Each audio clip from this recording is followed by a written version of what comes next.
those of you that weren't. But this is day 2 of the Legislative Modernization Subcommittee 1. The other day we had a good meeting. We talked a lot about trying to look at the efficiency and effectiveness components of our charge, right? We got efficiency, effectiveness, and transparency. And we talked through the conference committee report process, the critical path really going through the revisor's office.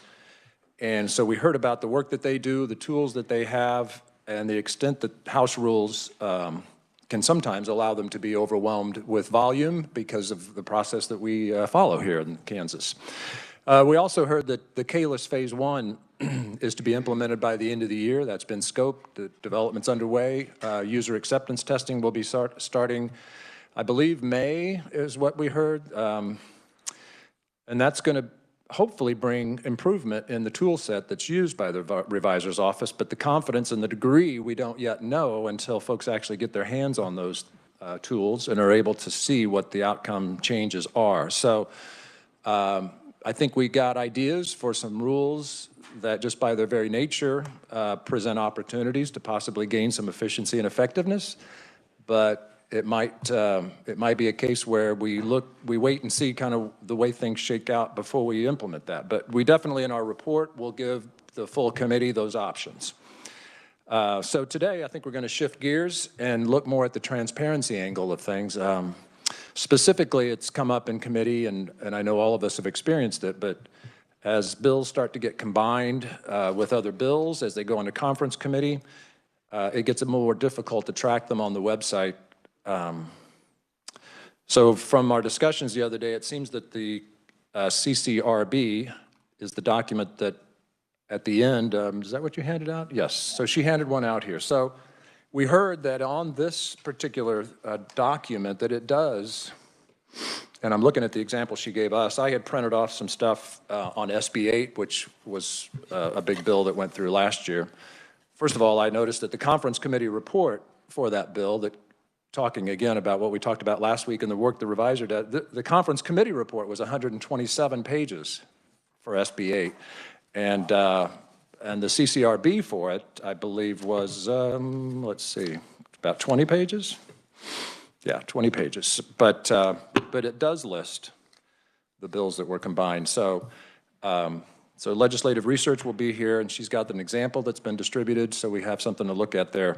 But it does give a view backwards of the bill that ended up, the bills that ended up in this CCRB, but turning that upside down, from the bill point of view, you don't see upward. You don't see that it's currently in that CCRB, so.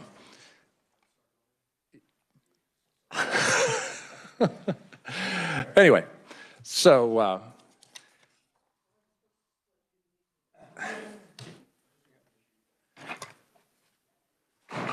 okay, we had a little visitor there, or a big visitor, sorry.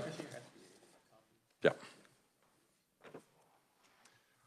All right, so the folks that we have for the discussion today, I talked to Alan Weiss, he's in the other subcommittee too. He said Eric will be able to speak to the IT aspect of things. From the Legislative Research Group, we've got Melissa Rennick here. Did I get that name right? I believe I did. So she's going to be speaking to her, and then of course from the revisor's office we have Gordon here again. So let's see, any questions from the subcommittee about kind of the direction we're headed today? Questions, thoughts? If none, okay. Eric, maybe we'll start with you, and just, you know, as we all have used, of course, the current legislative site to track our own bills, to look at other things, to try and do our research. It is somewhat troublesome to try and path these things through. So what is the current, or are there plans underway to do things with the website in terms of those transparency and bill tracking ideas? Just that's kind of a general theme. I guess I'll throw that question to you initially, and whatever else you can tell us. Thank you. Okay, good morning. Again, I'm Eric Teal, the Application Services Director here for our IT department. And I guess as far as transparency items going on the website, the whole purpose of our website is to provide transparency to the public, as well as provide to the best degree possible, access to legislative members, staff as well. So in general, everything we do on the website is to try to promote that. Now, I realize, I think the specific topics we're looking at here are more how we can allow yourselves and the public to like track where bills come from, how bills get combined, and all that type of information. Is that kind of what we're looking for here, or? Exactly, yeah, and I mean, I think we're all learning through this discussion that we had the other day to know that we can go to the CCRB and see the summary of the bills that are in that. But as I said, going back to a bill that I may have interest in, or look back to the last biennium at a bill, it's hard to see the path. Right now, as you're well aware with that statement, it's not accurate or fully tracked within our bills or within the website itself. That information is not collected in such a way that we can easily, readily, put it out there on the website. There has been talk here recently, this past session, we actually put in, or the start of this session, we put in the ability to put at the top of bills, who requested the bill. If it was requested on behalf of someone, that information is being put at the top in the header of the bills. There has been discussion of ways that we can collect and enter the data as to, like, when you get to the conference committee report stage, that when you pull in this piece of the bill from this section, from this bill and this bill, this section, combine them all together, there are conversations going on how we could enter that into either the conference committee report or the final bill that comes out of that. To say, this section came from here, that section came from there. Then there talk also, then we'd have to go back, design ways to go back to the source bill and put that information, section 3 of this bill is now section 5 in this conference committee report bill that came out. So. And I guess at what point, just like the example, I pulled SB 8 from last year. So a lot of things went into that bill, and then it got vetoed, and so everything's back to square one, essentially. So you said you're not sure that the information's available to even post that contemporaneous kind of record. Is it because the status of that bill didn't truly change? It's just in somebody else's hands, and we don't really track that well, we do track. So it'll say a committee, bill is assigned to this committee, or it gives me that feel. So why doesn't it say it was assigned to conference committee, for example? We have not developed that functionality in the system to actually go forth and put that information on the bills or on the website. And some of that now, because of the way we store data and track that information, it would have to almost be a manual process to have someone go in and have an interface, have a system to say, while they're putting together the bill or the conference committee, to actually enter that information so we'd have it available for publication. So. Yeah, I guess it would. I mean, I know I'm going to say the wrong word. It's either KLR, it's either the reviser or research that I have seen in conference committee will review the conferenceable bills, right? So they kind of know what's in their set that they're going to be discussing. But you're right, that's probably not actually what do I want to say? An event that's actually logged. I mean, I'm just guessing. Is that true? It's not an event that's logged. It's just kind of the tribal knowledge of the conference committee in terms of the things that we have on the table to discuss? Correct. To the best of my knowledge, I'm not sure of that. Gordon or Melissa might be able to answer that, but. You probably, I don't know. You guys know you're supposed to introduce yourselves, but anyway. Sure, Gordon Self, Reviser of Statutes. That's correct.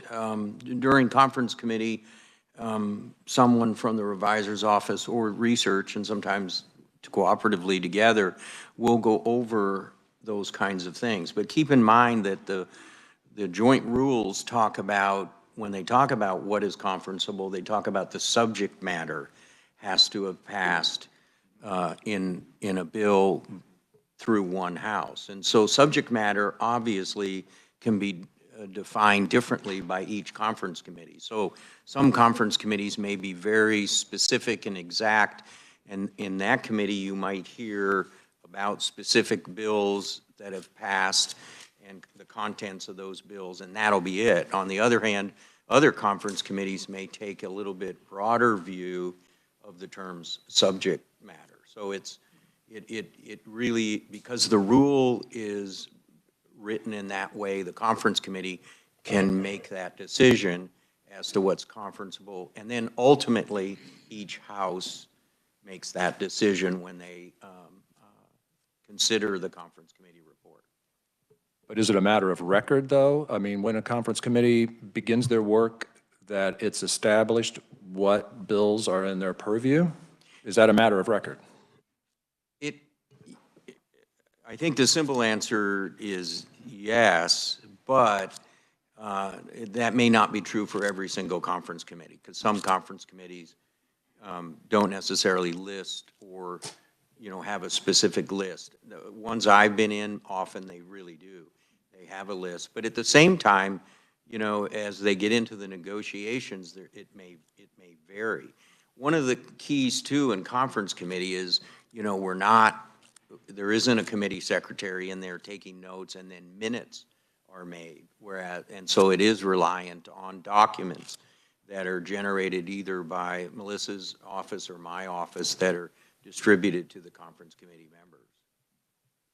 So before we leave you, I just wanted to establish, so it's not, because if it's not a matter of record, then it's going to be hard to actually adopt a process by which those things would be entered if it's not a matter of record. And you're saying, if I understood correctly, that it is not necessarily that conference committees behave differently. Some establish the bills that are in conference and some don't. Okay. Correct. Is that fair? All right, thank you. And now, Melissa? So this really is a process that we work. I'm sorry, you'll have to introduce yourself. Sure. Melissa Rennick, Legislative Research. This is a process that we work with the committee revisor. It's really important that we be prepared prior to the meeting, and so we generally pulled all of the bills from the document room that are either in conference committee or, as Gordon mentioned, subject matter conferenceable. We also have to recognize who's at the table, and so you may have conferees who have other conference committees and so interest in very specific bills, and so you just need to recognize what each set of conferees are bringing to the table. If we prepare the tracker or the revisor's office does, it's subject to the Open Meetings Act, so that certainly would be available and distributed. The only real record of that meeting is either a conference committee report that's developed or the audio-visual, since there is no formal set of minutes. And I do have a representative tracker to show you, but it really is unique to the analyst and unique to what the committee needs and what the committee wants to track. So just to kind of capture the key thing there, and there was a lot of good stuff, but the key thing is you're saying that the only true record is the CCRB, which is an output. It's not an input. So, okay. So we wouldn't know it until after conference committee is closed, that whatever tracking, back to Eric, that we'd want to do, only then does it become a matter of record. Correct. Okay. We do have on the website, Susan reminded me, that bills in conference. We do have a page on our website that lists all the bills in conference. Whether that is the full subject matter that a conference committee can include or talk about, that would be Gordon or Melissa would have to answer that. So. Okay, thank you. And I have to make an appearance over on the Senate side, so I'm going to disappear if you guys wonder where I walk off to, but that's at 9:30, so Paul's going to run it. But Representative Schreiber had a question. Yeah, thank you, Mr. Chair.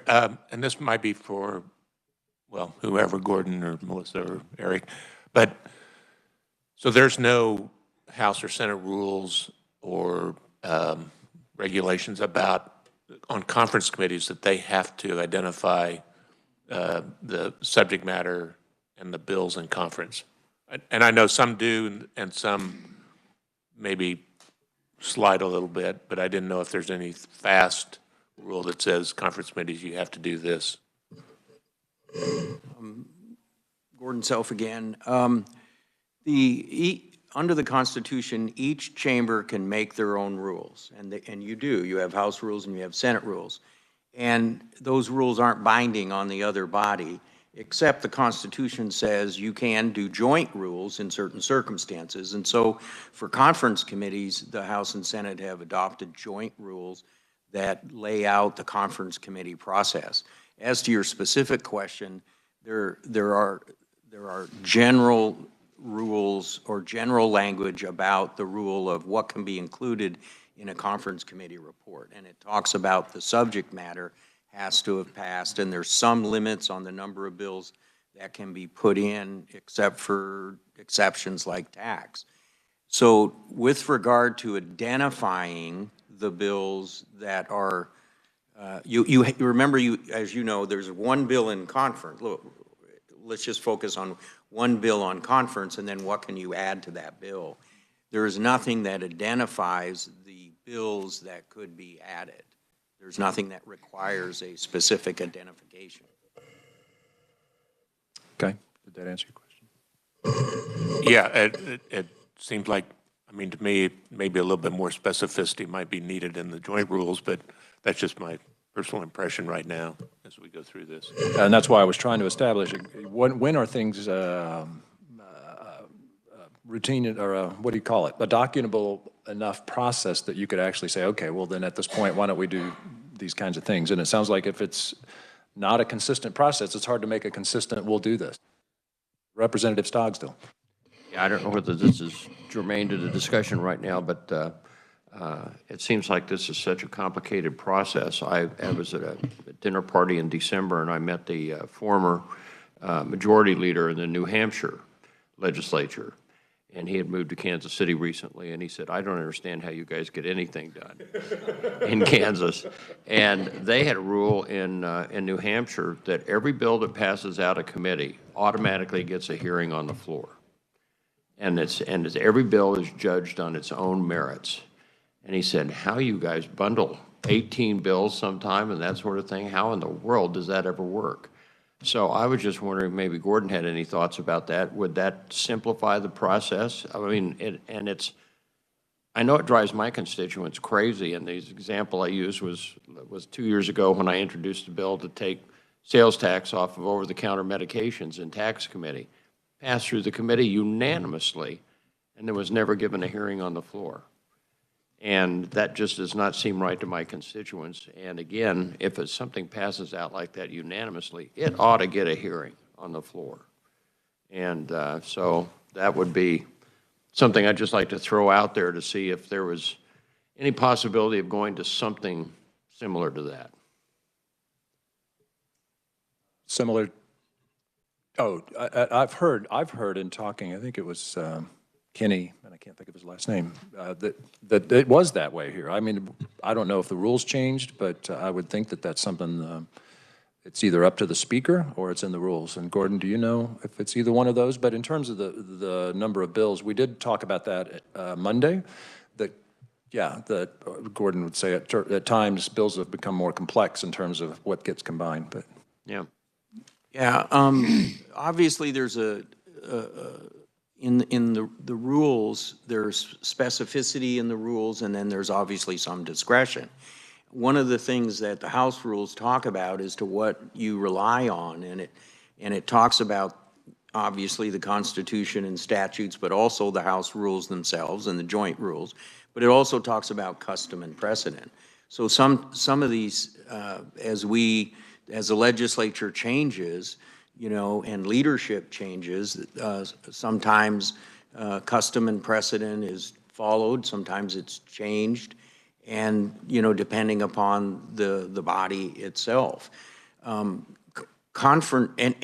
as to Representative Stogg's question, it is important to note that that's one of the things that you all debate and talk about, and that is the idea of flexibility versus some structure, and how much, you know, where you end up there. So you're bringing to our attention something that is much more structured and less flexibility on that continuum. And so that's something that each body decides for itself. And lastly, I'll say the conference committee process, remember, is very unique in that, unlike the standing committee process where we have days that you meet, times that you meet, rooms that you meet, and it's very structured that way, the conference committee process is a moving target, so to speak. And it's something that often moves quickly. And because of that, that movement. I think sometimes some of the structure and record that you're talking about wanting, it's very difficult to provide because of that fast-moving process.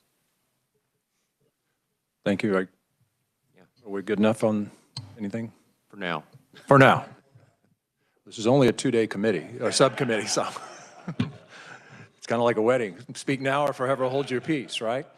Eric, I'm going to have to take off, but one thing I wanted to get out, just in talking, and I listened to a little of the testimony in the other committee, and Alan talked about, you guys have discussed, some things that could be done in terms of the website. You know, I heard him talk about a customized kind of an intervention, so I could have bills that I sponsor or bills that I'm interested in that just pop up on my home screen so I can see where they're at in the process on any given day, and I don't miss a committee meeting in the Senate or something like I've heard some people do. That sounds great, but are those just kind of in a discussion phase, or is there anything in KLIS Modernization 1, 2, or beyond? Where are we at? Eric Teal again. It's unfortunately probably going to be in phase 2 as we redesign and redevelop the website. He's talking about a member interface that we're talking about designing. We have some basic designs down for what that would include. It would be a secure portal where members can go log in and have a specific view into the data within KLIS to track a bill, to potentially see testimony on that bill, other things that are of interest to the member themselves. It's a member, it's not just a member of the body, because that the public also? Well, we're talking about doing first would be members, legislative members, and we'd expand that to include staff, to where staff could have a secure portal into the system, and then kind of like the third phase is to get the general public to where they can do that as well. There's some considerations about how you maintain public information that would be required to get user ID and accounts and protecting that data. So there's other additional aspects we would have to pile on to our planning or include into our planning for that. Okay, thank you for that. Any other questions for Eric? I was going to, Representative Orpeza. Thank you, Mr. Chair.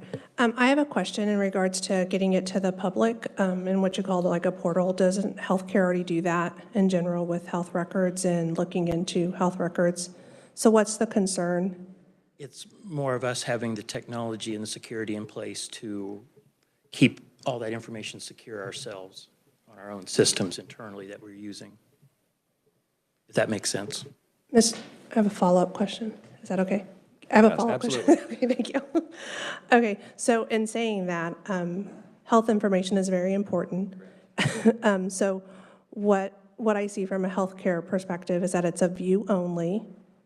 Correct. And then you're able to search and look for things. Correct. Okay, so then your concern is security.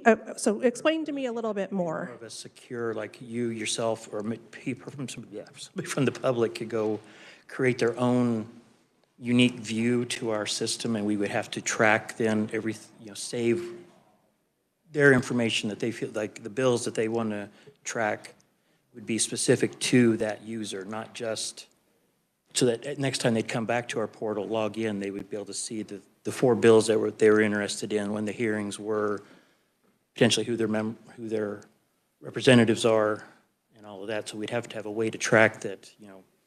This is Mary Jones from Topeka, as opposed to Mary Ann Jones from Wichita, and to be able to, we'd have to track some unique identifiers for each person so that we knew who and what information to serve to them when they came to our website. So, Okay, all right, thank you. Happy to meet with you and try to talk through it a little bit more detail. I would appreciate that. Thank you. If I could slightly interject, again, since I was talking to the chairman, so Representative Orpeza, you were using the example of in certain healthcare situations where you can access data, or what was So the example? in healthcare, they have portals now where you can see your own chart, look at everything, view it. It's a view only. It's no manipulation of records. It's something that you could look at, obviously, we're all very protective of our health history and those types of things and records. And so it's a view only. You can look at that. You can search for certain things, very secure. So I was just using that as an example as to all these phases that we're going through. There's already things out there in the community, obviously from a different perspective, but still could potentially be applied fairly easily. Eric, is there any other kind of comments you might have about the whole transparency and CCRs and what could be done, what's possible? As you may know, right now, we do display to the public, who originally was the original sponsor of this information. We do that for both House and Senate. If you go to the bill's individual page, up on the right-hand side, there's a little drop-down you can click to show the original sponsor and current sponsor, I believe, is the information. Now, as I stated earlier, we've started putting, requested by and on behalf of information on the House bills right now, this session. If we were going to start doing more of the conference committee report, tracking of where this section came from and that section came from, we would need to design a better interface or design into the system how better to track all of that, whether it has to be a manual intervention from somebody in one of the departments to actually enter, where this came from, so it would then populate on the conference committee report or back out, and then back out to the source bills as well. So, If I could ask, this isn't really modernization, but to have, there's only so many conference committee reports that actually are complicated, that have multiple bills. I just wonder about just an individual intervention that would, for the sake of transparency, would enter it, without it having to be an automated system that somehow self-enters. yep, we could do both. We could start with a interface that someone could log into, enter the information, and it would get added to the conference committee report pretty simply. But then again, there's some other things we might need to talk with Gordon or some of the others on would be when you start combining the crossover between House and Senate rules to, if a Senate bill gets pulled in, and whether their rules, how their rules would impact how, the things that are displayed on the conference committee report. So. Okay. Yeah. Yes, Mark. This is a little bit different. Going back to the public interface and being able to search for the information they want, not knowing exactly where to go.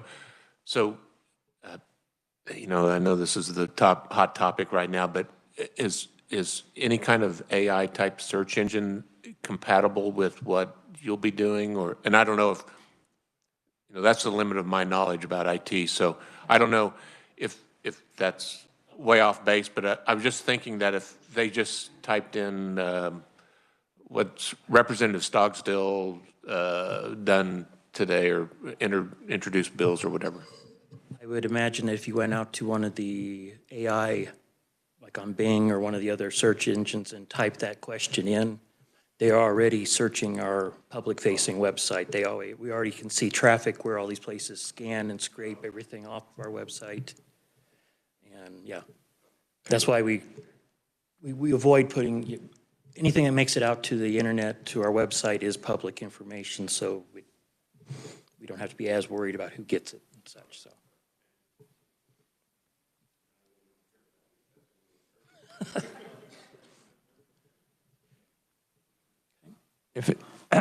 Just one kind of follow-up question. But I do understand it in the K-list, there's the part that's coming out next year, the phase 1, and then in phase 2, as far as CCRs, that type of issue is going to be dealt with conceivably more in that, as far as when it would be. You mean as far as like adding this information to the conference? Yeah, or as far as having the committee reports will be generated out of the new system coming next year in 2025. Right.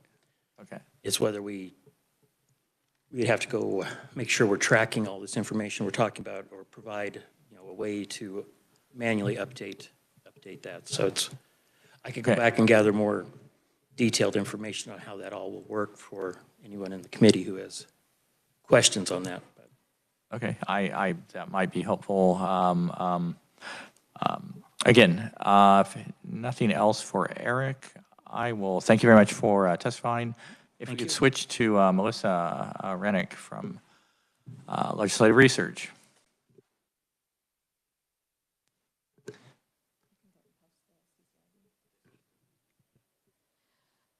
Well, thank you, committee. Just a reminder on the conference committee report brief. You have one in front of you. I have, for sentimental reasons, we used to publish on paper, and anytime you saw yellow paper, it meant there was progress in the legislature because we were hand carrying 240 copies to one of the chambers when we were notified there was a signed conference committee report in place. We do this all now digitally, and I'll explain that in a few minutes.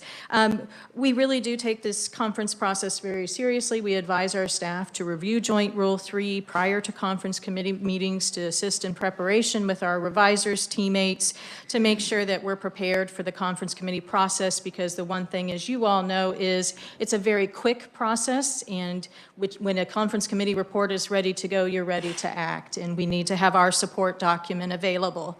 That CCRB is a companion document to our SUP note or supplemental note, and our goal is constant across both documents. We want to describe what the bill would accomplish and if enacted or a resolution is adopted, provide that background information. And this is where we call it leaving the breadcrumbs for you and for members of the public. Who requested the bill or resolution, who testified, the major points of that testimony, and the anticipated fiscal impact and any updated information we've been given. And we want to provide a clear, concise explanation of the changes to law or new law that's been established. Think of the CCRB as a roadmap or your Reader's Digest to the conference committee report. What's most important here is the conference committee report is the controlling document. It is what will become law, and so we must write it accurately to the content of that conference committee report. Looking at the CCRB itself, there are 3 standard parts, just as you see in a supplemental note. That heading, which includes the session year and the bill's status. And these are items that are added when analysts approach our ks DS, or decision support. When we go to our dialog box, we enter that information. We also then provide in the brief, we provide an executive summary. That should be your first paragraph. In this instance, the author has probably given you a clue to the amount of content that's included in this conference report, committee report, because you see a bulleted list. And we will then match that bulleted list with those individual headers that you see in what we call the DS3 header, which is the bold italics. So it's going to tell you that there are multiple topics within this conference committee report, all relating to that single sentence that says it's making changes to income, sales, and property tax law. So that gives you an idea of what you should expect to see in here in that report. We will use neutral and objective language in providing all of the information there. And then in our background, after we've described the overall purpose of the bill, we provide that brief chronological description of the bill's origins, hearings on the bill, any actions on the bill, and again, using that neutral language. We also include the latest fiscal information. This particular conference committee report brief for House Bill 2284 is a good example because you will see a table used because there's information that was needed from the Department of Revenue to calculate the actions that the conference committee took by putting together multiple provisions from different locations.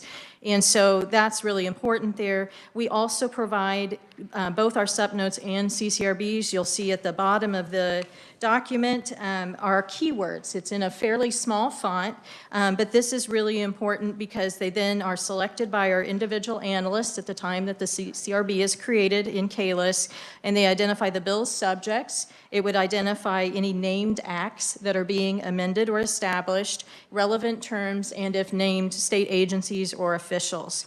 It's important to note we don't provide a CCRB when you have an agree to disagree resolution that comes out of your conference committee. So if the first conference committee report in this instance was an agree to disagree, it had to then pass both chambers. So you will see this says second conference committee report, and we would write it for that action and any future actions. One note on when we have an appropriations bill that goes through a conference process, it does not come out looking like this document. We use what's called a bill explainer, and it's a section by section comparison highlighting the governor's recommended budget, the House's position on each section of the bill where there are changes, and the Senate's position. And so that gives more information about how the conference then reached its conference position. So you'll get information, so you'll know how did you approach that particular budget item, how did the Senate approach that budget item, if at all, and then how did the conference committee resolve that. So some major differences between a CCRB and a SUP note is the agreed to date. And that's the date you see at the top, rather than as amended by House Committee on Financial Institutions and Pensions, you see as agreed to January 16, 2024. And that reflects the date of the agreement, not necessarily when the document itself is signed. And so we try to get back to the date of that public meeting so that we can be very clear when the conference committee met and when it resolved the matter. I mentioned a recent change, so you see the yellow paper here. During the pandemic in 2020, we were directed to send our CCRBs only via email, and according to the directions we received from House and Senate leadership and the clerk and secretary regarding distribution. Since then, that policy has been enacted again for the past biennium, and we are still under that. And so you would have noticed when House Bill 2284 was ready for your consideration, you received an email from Susan regarding that both with a copy of both the conference committee report and the CCRB for your consideration. Looking for our CCRB information, so the CCRB is published to the legislative interface. It's available on the individual bill page. And it's also published on the KLRD website, klrd.org. And there's an important distinction here. KLRD uses those keywords that you saw at the end of the report. So we will show you House Bill 2284, and we will list the keywords. If a constituent is trying to locate where did the subject matter relevant to a change in property tax law occur, and I don't know the bill number, if you go to our website, you can search by keywords, and that will help you when you're looking for that conferenceable subject matter. So that's just an important distinction back to us leaving kind of those breadcrumbs just to find some of those conferenceable items. I would note CanFocus is a subscription bill tracking service. Since you asked about bill tracking, CanFocus does use PDF copies of our SUP notes and CCRBs and mines for data in those documents. What they're looking for includes related bills. And so in 2284, for example, in their entry in CanFocus, includes the bill's original title, the updated title, all bill and SUP note versions, and then for related bills, it has pulled from this report brief to say that House Sub for Senate Bill 169, it says several provisions of the CCR on Senate Bill 169 and the CCR on 2284 are similar. And then it also pulls that it mentions House Bill 2093 to tell you that the contents of 2284 were inserted into 2093 by the conference committee. And you'll see that information reported in the background. We do want to tell you what the underlying bill was, and that related to paying premiums for the continuation of insurance coverage under COBRA for surviving spouses and eligible dependents of firefighters in fire districts. So this is one of the, I believe you all were talking about gut and go examples. This is a conference report where the underlying content of 2284 had been resolved last year by the legislature in another conference report. And so it was available, conferees were changed, and it became a tax conference committee report. And I'm happy to review the bill tracking, but I'm happy to stop for a few questions on CCRBs if that's helpful. Yes, committee, do we have some questions? Yes, Representative Schreiber. Thank you, Mr. Chair, and thank you, Melissa. When you said searching by keyword on the research department's website, is that it? Not the legislature's website? That's correct. Okay. All right. Thank you.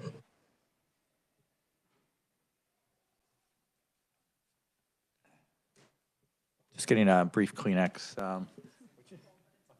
Okay, thank you. Oh, yes, I'm sorry. As someone new, I just want to give you major props because I just learned probably a day's worth of stuff from what you just said, which cleared up a lot of confusion for me. So thank you. I would throw in the question, so CanFocus seems to have a bit better tracking available, and is that sort of how your explanation? I mean, it sounded like they sort of had more parts on CCRBs or bill status parts where it had been incorporated? Am I misunderstanding your testimony, or? So CanFocus is a subscription service. We have many of our team members who use it for tracking. We use a combination of both, and I can explain that. So we use the daily calendars, House and Senate calendars, so that we can identify those bills that have been assigned to the committees that we're assigned to monitor. We use the actions report, so we can make sure that we're following where those bills are. We use the committee pages on the LI. For each of your committees, you have a committee action index, so it's showing all of the bills that have been assigned to that committee. Separately, it's showing sponsored bills, so we can see where those bills have also gone. But then we also use CanFocus. It has an efficient service to download that information to an Excel spreadsheet. And so I can certainly show you what that looks like. But it is something that a lot of our analysts do just for the simplicity of tracking bills in committees or bills by topics or keywords. And if I could ask, I'm familiar with CanFocus in some extent, but who runs CanFocus? I mean, is it a private group or what? Kevin Yao, and he's based in Johnson County, and he's come and given some different presentations, but it is the LCC has authorized contract, and Gordon can speak more directly to that. Yeah, if you would. Yeah, Melissa indicated the CanFocus, they present what they have to offer in a product to the Legislative Coordinating Council. And they have entered into contracts, a series of contracts with CanFocus to provide that service. And so it is available to legislators and staff to utilize. And they do provide training, and they work with the departments to acquire information to put on, their product for, a lot of folks use it in addition to our legislative LI. The two tools work well together. So enlightening. The do you have? I guess I would throw one thing with KLRD. I understand as far as the sort of KLIS upgrades that are coming. Will that affect any of what your work or what you're able to present as far as additional information or better transparency on CCRBs going forward? So it will give us opportunity. We are in phase 2, so decision support will follow some of the things that are needed in the bill drafting system. For us, going to a different template that's not an ODT-based template will be very helpful. We'll go if we go to the Word-based template, because that'll give us an opportunity to review all of our templates and the information in those templates. And so that would give us an opportunity to look at each of those. Whatever change we make to a CCRB, there would be a constant change in the SUP note. We would want you to be able to look at those documents side by side, and the only real difference would be the conference committee action. But yes, that would give us an opportunity certainly to look at that, and we always welcome feedback. We send out surveys once a year to ask for that feedback. Very good. Additional feedback from the committee. I do have one question. Again, I know part of the issue with CCRBs and transparency, as far as just a pain point as a legislator, is just sometimes, so many bills are thrown together, and this SB 8 was kind of a great example, where, it's greatly appreciated how it kind of gives us an outline of what bills were referenced, but I personally, sort of my own personal thing would just be, I would love to, these bills you can kind of see as amended by the House Committee of the Whole, which means that we must have voted on it, but I would think it would be somewhat helpful to have, it was voted on by the House, approved by the House, a vote of 110 to, 15, or was it real close, just some of these bills, it's good to have the reference, but it would be nice to also have, exactly it was voted on, when and what the vote was. It helps maybe spur our memory better, and also, would it perhaps red flag things from it as far as on the vote, I don't think I have anything else, except again, I would think you folks would agree that CCRBs really are probably one of the things, are very helpful. CCRs are just sort of inherently kind of confusing as to what exactly is being thrown together and how it got thrown together, and anything that kind of increases our knowledge base makes it a little more confident that we're voting for something that we really approve and not something that, we're just getting 30 minutes notice and then, we're asked to discuss, or not discuss, but act to decide upon. That being said, Mr. Self. And I appreciate that. One of the things that I think as you can surmise is when the process early on, we talked about earlier, when the process is moving a little at a more controllable pace, it's easier for staff to provide all of the things that you want in a timely basis and yet not change the schedule. In other words, not have you wait for us. When things become difficult is when things are moving fast and those demands are set, by the body. When those demands are high and the pace is going fast, it is often hard for staff to be able to provide the information to you without delaying you. And so, I mean, that's kind of a challenge that we always have, is we want to get the information to you, but we don't want you to have to sit, for 2 hours waiting for you. So that is something that, all of us have to factor into our kind of thought processes and balancing that, to provide the information, but yet to be able to keep on schedule, so, because you guys aren't planning to be here till September. And I can't help but say this, because I have them, so much respect for this, and I appreciate that you all look at this and other sources, but I can't help, as a lawyer, just always remember the legal document is something that, no matter how difficult it is something that you always need to be aware of. I understand when there's 118 pages of a conference committee report, how hard that is to digest that.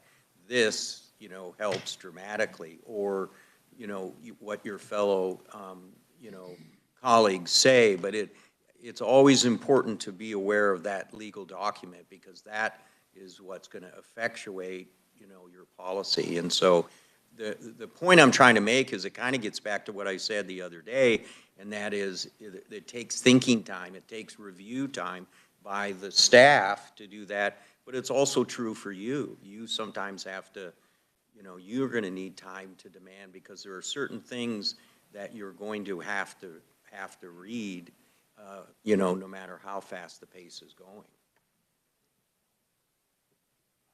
Question.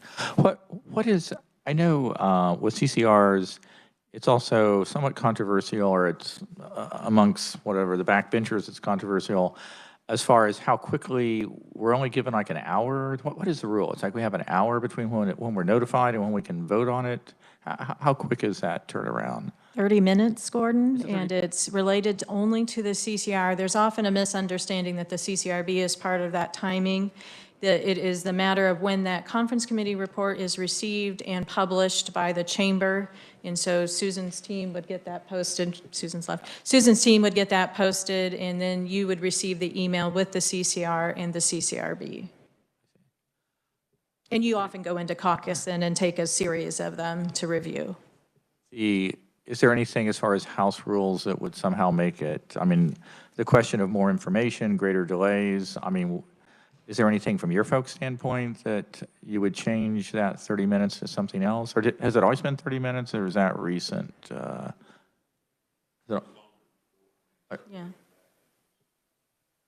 Okay. Anyway, but obviously, again, it's part of the House rules, and rules are set every session, could be changed. Thank you, Ms. Rennick. I don't know if we have any other questions right now. Is there any other final comment you have? Would you like to look at bill tracking? I can show you how that information comes together. Appreciate that. We've got a spreadsheet. And again, I would point out that what I'm going to show you here is something that was distributed to the Senate Financial Institutions and Insurance and House Insurance conferees. And it's very specific point in time. And so we will tell you that that's what we were using to identify the different, there we go. Okay. Oh, okay. Oh, that's okay. You go ahead. If you want to bring, So if you'll go to the first page. So what we would do in most of our tracking documents, and we would have talked with members of Gordon's team, is we would identify those bills that are in conference committee or pending a motion to concur, non-concur. So that's going to be the vehicle for any content that comes from this particular group of conferees. For this particular group of conferees, there are actually 4 spreadsheets because you have interchangeable conferees when it comes to pensions matters, interchangeable conferees when it comes to insurance, and Fed and state got involved on the ESG topic, for example. So we're going to show who those conferees are, asking that, we're going to show what the differences are. We're going to also show those vote counts. But that's generally information that's up to the analyst or the team. You'll see a lot of places where you see like 15 and 2097. The Insurance Conference Committee is known for having what are called companion bills or mirror bills. So Senate Bill 15 and House Bill 2097 have the same content. That generates often more bills available in the conference process, and 2284 is an example of that. It was not a mirror bill, but it did come from the Insurance Conference Committee. It was already resolved in Insurance Conference, so it was made available for 2284. So essentially what we're showing them is what's conferenceable now and what is subject matter conferenceable. And so if you go to the next, let me tell you which page that is. So maybe page 5. But many of these bills where you either see conferees appointed, those are all in conference or soon to be in conference. But you can see like Senate Bill 119, I can tell you has the contents of 14, 15, 16, 17, and then 119, the base bill, when that conference report came out. So this is just a way that we track what's the difference. Most of these were register publications simply to get the bill in conference. But that's the kind of thing that we would be tracking. And we use bill tracking. It's an essential component to what we do. So when we hire a first-year analyst and they want to immediately contribute to the committee team, we have them do bill tracking, because that's really essential to understanding what kind of information flows through various committees, and then they can get engaged and start supporting all of you.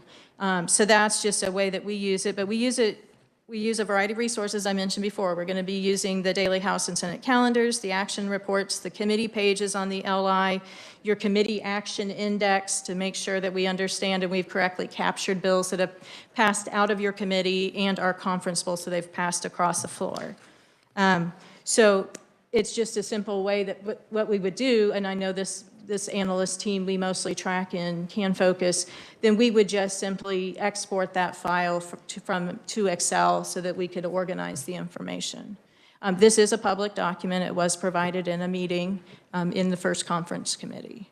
So I know that's a little in the head of the analyst, but this is just a way that we would be tracking information. The reviser would be reviewing this document to make sure, and then when we brought in a packet of bills for those conferees, we would have the conference bills first, and we would have all subject matter conferenceable bills also available for their consideration and action.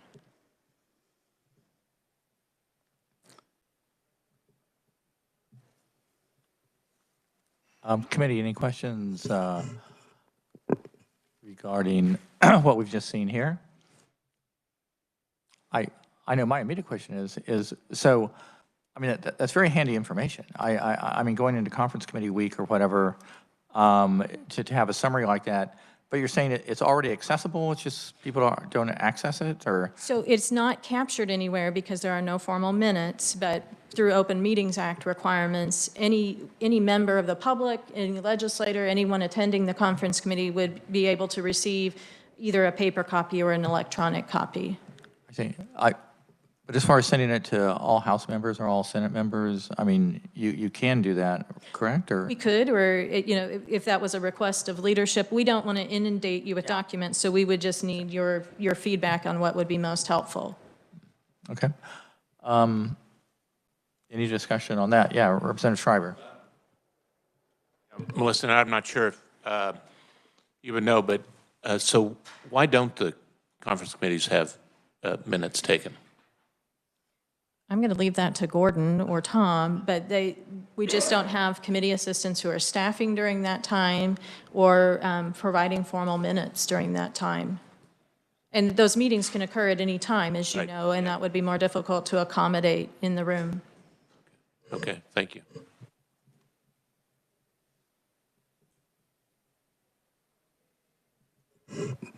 The, but again, as far as, and you did that, I saw you, that was for the insurance, CC, or conference committee reports going on, but you did that for every single conference committee grouping. Yes, it's more at the direction of the committee, how much information they want. In some committees, they may just want a list of bills. And so the committee reviser or the research analyst may just provide a list of bills, and it may just be a list of bill numbers. It depends on the complexity of that. So like a taxation conference committee that can look at measures beyond just simply 3 to 4 bills in conference, they may want just a more complete list of bills or topics that are available to be discussed. I know I'd be very interested in what you showed there. That was a really interesting example, and again, where we're looking at, it's not necessarily modernization at this point, but it's simply as far as transparency. It is a period that seems very lacking transparency, and that seemed like a very helpful piece of information to have. Anything else from Melissa that any committee members, is there anything you find? Okay, no, thank you. Very excellent testimony. And Gordon, yes, Mr. Self. And I think it was alluded to, but keep in mind each conference committee operates on its own, so to speak, or it has a chairperson and it has members, and so the custom and what information is provided and the manner in which it's conducted and how often meetings are held, is up to the circumstances. And so in some conference committees, you may have more information provided in a written form or available for folks than other conference committees. And the kind of getting back to a little bit of what this group's doing, there isn't rules in the joint rules, nor the House rules that give specificity as to what's required in terms of documentation or recordation of what's going on in conference committees, except for, obviously, there's rules on the final product, the conference committee report. And for staff, we are, as I set that table, for staff, we work with the chairperson and the committee and provide the information that's requested of us. I can remember, I've always promised not to tell war stories because I've been here, I remember Lincoln, but he was a good man. But anyways, I can remember going into a conference committee when I was young and eager, and I brought in a list of bills that were conferenceable, and my chair basically reminded me that they would tell me what's conferenceable, that they would make that determination, and he was exactly right. It was what is conferenceable, the subject matter that is conferenceable is a determination of the chairperson, the conference committee, and then ultimately the body. And so we try to follow directions to provide the information that is requested of us, but from a standpoint of uniformity and Melissa doing this for every single conference committee, or me doing that for every conference committee, at this point, because it's not expressed in rules, that is something that that we're hesitant to do.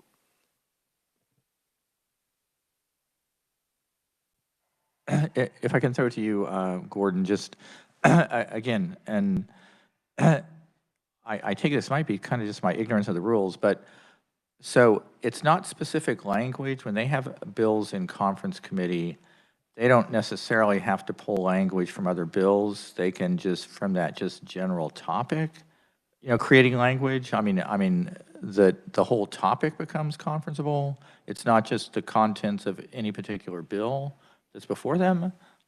The rule is very broad in nature, as I mentioned. It talks about subject matter that is passed one house. Subject matter, it's not defined. So I've had conference committees that have made a choice as a group that they're only going to consider specific language from specific bills that passed. On the other hand, I've had conference committees that have said, well, we've talked about an income tax credit that relates to this so that we can talk about income tax credits in general. And that example might be a bit open-ended, but the point, you can see what I'm talking about. If you have a bill that, you know, sets a certain percentage rate for a tax, and then you have another bill that sets a different rate, are you tied to just those two rates, or can you negotiate because the general subject matter is passed? And once again, I think that's an easier, you know, subject. But the answer is that question is different. Well, maybe not different, but it can be different for each conference committee, and then the body as a whole when they consider that conference committee. The conference committee from time to time has put something in a conference committee report, and I've seen the body say, you know, that's too much. You know, that goes beyond, you know, what we expected. And so you're correct in that the answer to, you know, it varies depending upon the interpretation taken by the conference committee members and the body as a whole.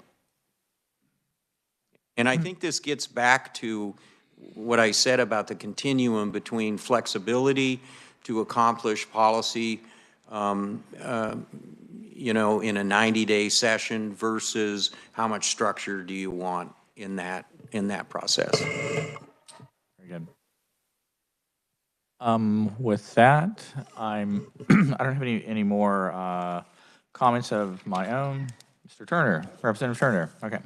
And I apologize, I was out of the room, but I noticed in the example that was handed out that I don't have now, but at the bottom of the CCRB, I was going to ask research, and I apologize if, okay, you have noted it on yours, but I was going to ask what those list of keywords were. But those are entered purposefully to make this searchable, I'm going to guess. Is that fair? Okay, I'm sorry, that was already asked, as I expected. Thank you.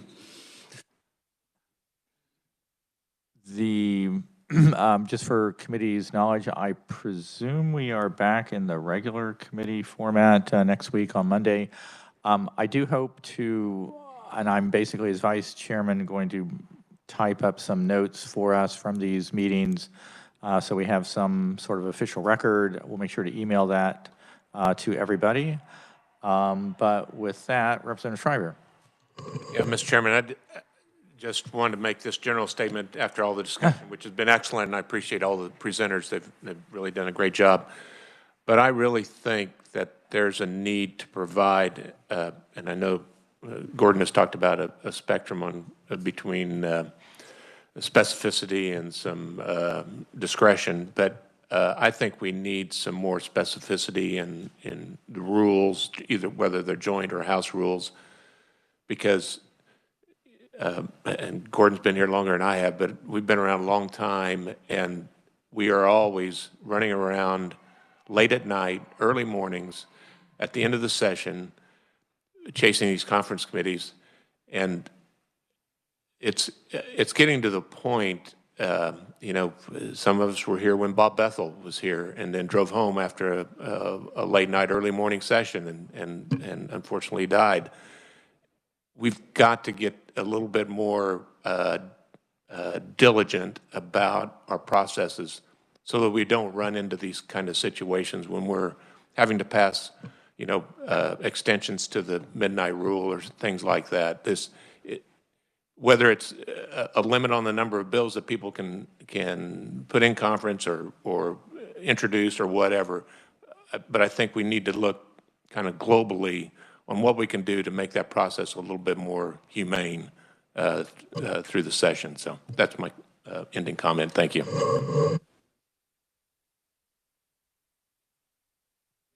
All right. Committee, no, thank you very much for your attention for the subcommittee. And again, we'll be back together as a group on Monday morning. Again, we're adjourned.